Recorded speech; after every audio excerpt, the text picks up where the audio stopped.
So this is like number 5 on the assignment. We want to find exact solutions of the equation in radians. Negative cosecant x equals 2. We want to get that cosecant x by itself, so we got to divide by -1 or multiply by -1, and we will get cosecant x equals -2. Here we can remember that cosecant is the reciprocal function of sine x. We're a little more accustomed to using sine than cosecant, so we can rewrite 1 over cosecant x as sine x, and then we have 1 over -2 or -1/2. Thinking about our unit circle and which quadrants give us sine values that are negative, that's going to be those in quadrant 3 and 4, where the y-coordinate negative, which corresponds to the sine value. So the angles that have y value of -1/2 are 7 pi over 6 and 11 pi over 6.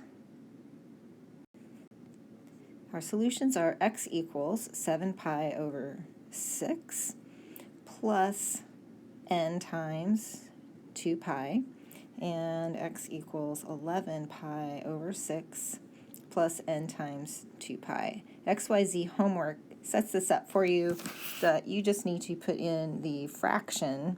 So it would be x equals 7 over 6 pi plus 2 pi n, and x equals 11 over 6 pi plus 2 pi n.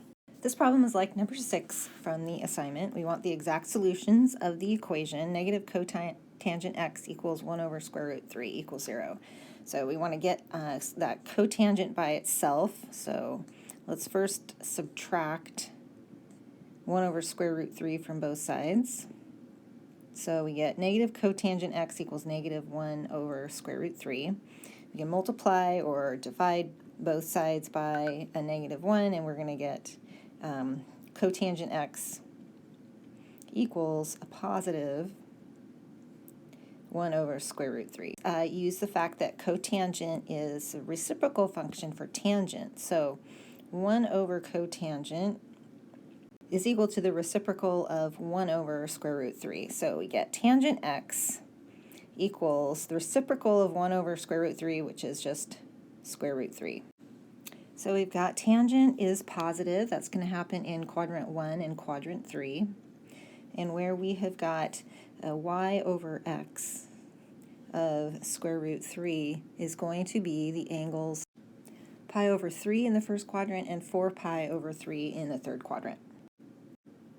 So our solution is x equals pi over 3.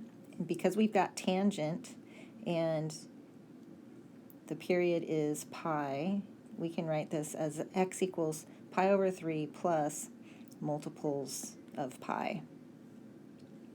And to enter into XYZ homework, we are going to plug in there 1/3 pi plus n pi.